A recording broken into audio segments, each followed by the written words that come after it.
السلام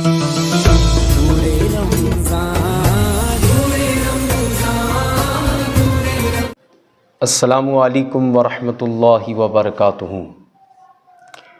نحمدہ ونصلی ونسلم علی رسولہ الکریم، اما بعد۔ ان اللہ وملائکتہ یصلون علی النبی یا ایھا الذین آمنوا صلوا علیہ وسلموا تسلیما۔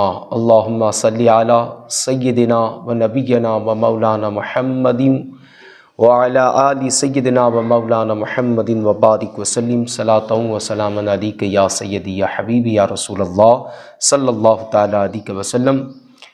عزیزان محترم، نور رمضان پیج پر واپس آپ حضرات کی خدمت میں حاضر ہوئے ہیں، اس امید کے ساتھ کہ اللہ ہماری ان کاوشوں اور محنتوں کو اپنی بارگاہ میں قبول اور منظور فرمائے۔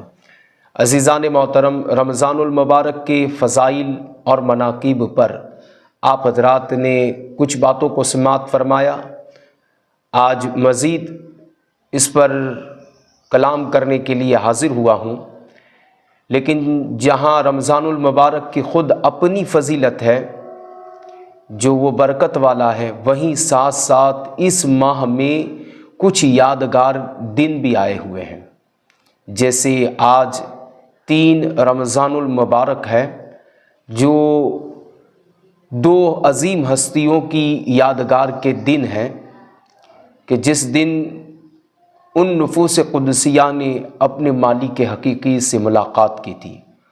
ان میں سے ایک ام المومنین یعنی ہماری ماں ام سلمہ رضی اللہ تعالی عنہا، اور دوسری وہ عظیم ہستی کہ جن کی اولادوں نے دین کے خاطر اپنا سب کچھ قربان کیا ہے، جو اپنے زمانے کی ہی نہیں بلکہ اب تا قیامت تک کی عورتوں کی سردارہ، اور جو بطول ہیں جنہیں سیدہ طیبہ طاہرہ ماں فاطمہ سلام اللہ علیہا و رضی اللہ تعالی عنہا کے عظیم نام سے یاد کیا جاتا ہے، ان کے بھی وصال بابرکات کا دن ہے۔ تو نہ میں ابھی کچھ فضائل پر بیان نہیں کروں گا، لیکن بس اتنا ضرور کہوں گا کہ آج کی افطاری میں ان عظیم ہستیوں کی بارگاہ میں خراج عقیدت پیش کریں، فاتحہ خوانی دیں۔ جو کچھ بھی آپ کے پاس حاضر افطار ہے وہ بالضرور اس پر نظر کریں۔ میں دعا کرتا ہوں کہ اللہ ہمیں ان دونوں عظیم ہستیوں کا صدقہ ہمیں نصیب عطا فرمائے، ہمارے گھر بھر کو ماں سیدہ کے صدقے، ان کی اولادوں کے صدقے مالا مال فرمائیں۔ آئیے عزیزان محترم، رمضان المبارک کی فضائل پر جس حدیث پاک کو میں بیان کر رہا تھا، اسی مزید اس کی آگے چلتے ہوئے، جس کو بخاری اور مسلم و ترمذی و نسائی شریف یہ حدیث کی کتابوں کے نام ہیں، اس کے اندر حضرت ابو سعید رضی اللہ تعالی عنہ سے وہ خود راوی ہیں کہ حضور اقدس صلی اللہ علیہ وسلم نے ارشاد فرمایا کہ جو بندہ اللہ عز و جل کی راہ میں ایک دن روزہ رکھے، اللہ تعالیٰ اس کے منہ کو دوزخ سے 70 برس کی راہ دور فرما دے گا۔ سبحان اللہ۔ عزیزان محترم، دیکھیے تو صحیح کہ میرے آقا کریم صلی اللہ علیہ وسلم فرماتے ہیں کہ اگر بندے نے ایمان کے لیے ہو کر ثواب کی نیت کے ساتھ اللہ اور اس کے رسول کی رضا کی خاطر ایک روزہ رکھا، تو اللہ اس کے منہ کو دوزخ سے 70 برس کے فاصلے پر، 70 بولتے ہیں 70 کو، 70 برس کے فاصلے پر دور فرما دے گا۔ سوچئے تو صحیح کتنا کریم رب ہے ہمارا، کہ جو ہمیں صرف ایک روزہ رکھنے کے اوپر اتنا زیادہ ثواب دیتا ہے۔ سوچئے اگر پورا ماہ ہم بڑی پابندی اور بڑی حوصلہ افزائی کے ساتھ رکھیں گے تو رب ہمیں کتنا عطا فرمائے گا۔ دیکھیے یہ ایک روزے کا اتنا ثواب ہے۔ اچھا، کچھ لوگ سوچ رہے ہوں گے کہ منہ لیا ہے، کہ تمہارے منہ کو، بندے کے منہ کو دوزخ سے اتنا دور کر دے گا۔ منہ سے مراد یعنی ذات ہے، یعنی اس کی ذات کو رب اتنا دور فرما دے گا۔ مزید آگے حدیث پاک میں اسی کے مثل نسائی اور ترمذی اور ابن ماجہ میں حضرت ابو ہریرہ رضی اللہ تعالی عنہ سے وہ راوی ہیں کہ ان کی اور طبرانی اور ابو درداء، طبرانی میں حضرت ابو درداء رضی اللہ تعالیٰ عنہ راوی ہے، ترمذی اور ترمذی شریف میں ابو امامہ رضی اللہ تعالیٰ عنہ راوی ہیں۔ فرماتے ہیں کہ حضور صلی اللہ علیہ وسلم نے ارشاد فرمایا کہ اس کے اور جہنم کے درمیان اللہ تعالیٰ اتنی بڑی خندق کر دے گا کہ جتنا آسمان اور زمین کے درمیان فاصلہ ہے۔ پہلے تھا تمہارے منہ کو اللہ اتنا جہنم سے دور کر دے گا کہ جتنا 70 برس کا فاصلہ ہوتا ہے، 70 برس کا فاصلہ۔ اور آگے چل کر ایک اور روایت میں یہ ملتا ہے کہ اتنی بڑی خندق کر دیتا ہے، ایک روزے دار اور جہنم کے درمیان رب اتنا بڑا فاصلہ کر دیتا ہے، ایسی خندق بنا دیتا ہے کہ جس کی لمبائی آسمان اور زمین کے برابر ہو جاتی ہے۔ سبحان اللہ۔ عزیزان محترم، یہ ایک روزہ رکھنے والے کو اللہ تبارک و تعالیٰ اتنا اجر و ثواب عطا فرماتا ہے۔ میں دعا گو ہوں کہ اللہ ہماری پوری قوم مسلم اور بالخصوص ہمارے نوجوانوں کو اللہ روزہ رکھنے کی طاقت اور ہمت عطا فرمائے۔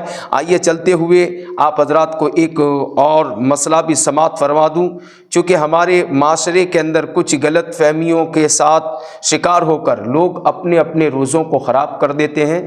اس وجہ سے مسئلوں کا، رمضان المبارک کے ان مسائل کا علم رکھنا ہر ایک شخص پر ضروری ہے، فرض ہے کہ وہ جانے کہ کس طرح سے روزے رہ جاتے ہیں اور کس طرح سے روزے ٹوٹ جاتے ہیں۔ دیکھیے عزیزان محترم، جو گزشتہ کل میں نے ایک مسئلہ بیان کیا تھوک کے متعلق کا، آج اسی مسائل کے مطابق چلتے ہوئے آپ حضرات کو میں سب سے پہلے حدیث پاک کے احوال سے بتاؤں کہ حضرت ابو ہریرہ رضی اللہ تعالیٰ عنہ راوی ہیں، اور حضور رسالت مآب صلی اللہ علیہ وسلم کا دربار سجا ہوا ہے۔ حضور علیہ الصلوۃ والسلام نے ارشاد فرمایا کہ جس پر قے نے غلبہ کیا اس پر قضا نہیں، اور جس نے قصداً قے کی اس پر روزے کی قضا ہے۔ یہ بات یاد رکھیے، یہ حدیث پاک کے اندر ہے، جس پر قے نے، قے بولتے ہیں الٹی کو، وامٹ کرنے کو۔ اگر کسی شخص کو وامٹ ہو گئی اور اس پر غلبہ پا گیا، یعنی غلبہ ہو گیا، منہ بھر ہو گئی یا منہ سے تھوڑی کم ہوئی یا بار بار تھوڑی تھوڑی نکلتی رہی، تو حضور فرماتے ہیں کہ اس سے روزہ ٹوٹے گا نہیں، بلکہ وہ روزے کو مکمل کرے۔ اب ہمارے یہاں چونکہ کچھ معاملات ایسے رہتے ہیں کہ لوگ بڑے مفتی بنے ہوئے رہتے ہیں، صبح سویرے کیا ہوتا ہے، سحری کرنے کے بعد اگر کوئی شخص ہو گیا یا ایسے ہی کچھ واتاورن کے اندر تبدیلی آ گئی یا کچھ کھانے پینے کے اندر کچھ معاملات ہو گئے تو سویا اٹھا تو وامٹ ہونا شروع ہو گئی، تو لوگ کہتے ہیں بھائی روزہ ٹوٹ گیا تیرا۔ نہیں صاحب، ایسے روزہ نہیں ٹوٹے گا۔ دیکھیے، روزہ ٹوٹنے کے لیے ہو کر شرط یہ ہے کہ وہ یعنی وہ الٹی خود منہ میں انگلی ڈال کر خود کرے تو روزہ ٹوٹ جائے گا، اور اس روزہ ٹوٹنے پر اس کی قضا ہے، وہ قضا کرنی پڑے گی۔ لیکن اگر خود بخود آ گئی، اس نے منہ میں انگلی نہیں ڈالی لیکن کچھ پیٹ میں خرابی کی وجہ سے الٹی ہو گئی اسے، تو ایسی صورت میں روزہ نہیں ٹوٹتا۔ مزید انشاءاللہ کل اس پر گفتگو کریں گے۔ بس اللہ کی بارگاہ میں دعا کرتا ہوں کہ اللہ تعالی ہم تمام کو عمل والی زندگی نصیب عطا فرمائے۔ مزید اسلامی جانکاری کے لیے ہو کر آپ ہماری چینل سے رابطہ کریں۔ اللہ تعالی ہم تمام کو عمل والی زندگی نصیب عطا فرمائے۔ آمین۔ وآخر دعوانا الحمدللہ رب العالمین۔